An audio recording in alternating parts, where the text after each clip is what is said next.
Баршаңызға сәлем, арнама қош келдіңіздер. Бүгін сіздермен өте оңай әрі дәмді жасалатын алма қосылған штрудель дайындайтын боламыз. Алдымен арнама тіркеліп, лайк және қоңыраушаны басып қойыңыздар. Сіздерді қызықты әрі дәмді рецептер күтеді. Бұл штрудельге мен екі үлкен осындай алмаларды қолдандым. Бұл Талдықорғаннан әкелінген алмалар. Сіздер басқа да алманың сұрпын қоссаңыздар болады. Жасыл, қышқыл, тәттірек болса да, бұл өте жұмсақ алманы қолдандым мен. Осылай кішігірім етіп турап аласыздар. Тураған кезде үлкен немесе кіші болып кетті деп уайымдамаңыздар. Піскен кезде бұлар бізде жұмсарады. Кейбір штрудельдің рецепттерінде алманы лимон шырыны қосылған суға салып алады, қарайып кетпесін деп. Бірақ мен олай жасамадым. Дегенмен де өте дәмді болып шығады. Туралған алмаларымызды осылай жеке бір ыдысқа салып қоямыз. Және мейізді мен осындай қара мейіз 100 грамм шамасындағы мейізді қолданатын болдым. Барлық қоқысын алып тастаймыз, жуып, сорғытып кептіріп аламыз. Менде ұзын мейіз болғандықтан оларды осылай турап алғым келді.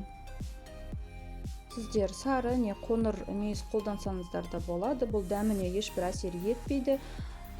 Осылай жеке ыдысқа салып аламыз.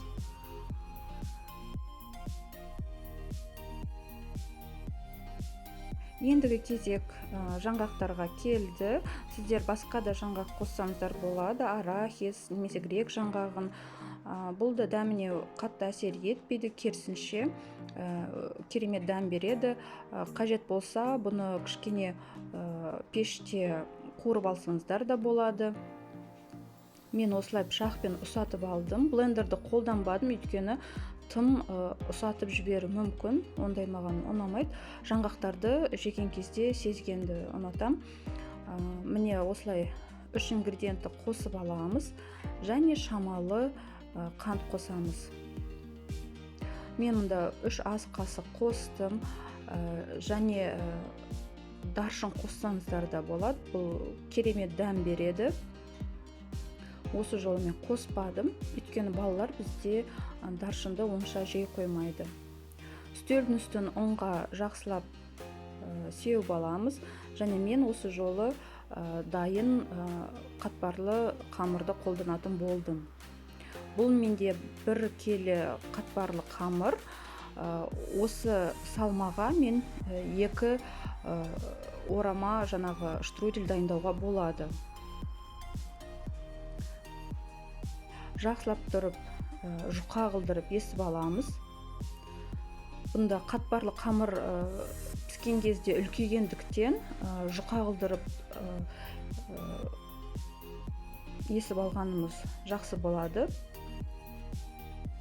Осылай тік төртбұрышты етіп есіп аласыздар да, жан-жағын осылай шамамен 2 сантиметрдей қылдырып, араларын турап аламыз. Бірақ ортасын турамаймыз, 2 шетін ғана турайтын боламыз. Ал ортасына біз жаңағы дайындаған салмамызды жақсылап салып шығамыз.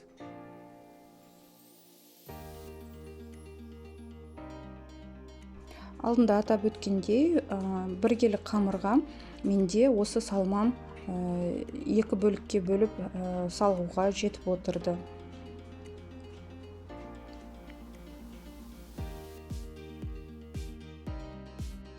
Ал енді салмамызды салып болғаннан кейін ақырын осылай өріп, жаңағы кескен бөліктермен өріп шығамыз және бір шетін осылай түйіп қойсаңыздар болады.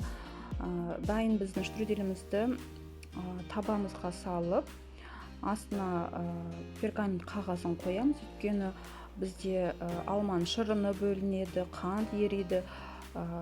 Сол біздің табамызға жабысып кетпес үшін қағазды төсейміз және үстіне 1 жұмыртқа жағып шығамыз. Қажетінше болса, сіздер көкнар немесе күнжітті сепсеңіздер болады әдемілік үшін. Бұл енді өздеріңіздің талғамыңызға қарай. Ал енді пешімізді 180 градусқа қыздырып қоямыз. Шамамен 30-35 минутта біздің штрудельіміз дайын болады. Бұл пирогтың өте ыңғайлысы, бізде аяқ астынан қонақ келіп қалған кезде тез жасауға болатын оңай бір рецепт. Міндетті түрде жасап көріңіздер, үстін осылай қант ұнтағымен әдемілесеңіздер де болады. Керемет дәмді болып шығады. Бұл пирогқа қажетті азық-түліктердің тізімін мен осы видеоның сипаттамасында жазып кетемін. Міндетті түрде қараңыздар, сұрақтарыңыз бар болса комментарийге жазыңыздар, сіздерге жауап беремін. Келесі видеоларды асыға күтсеңіздер, қоңыраушаны басып қойыңыздар, сіздерге бірінші болып хабарлама келеді. Арнама тіркелуді ұмытпаңыздар.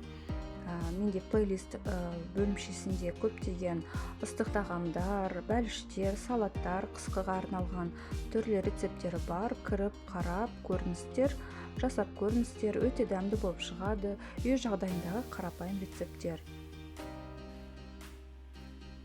Келесі видео рецептпен кездескенше сау саламатта болыңыздар, ас болсын. Назарларыңызға рахмет.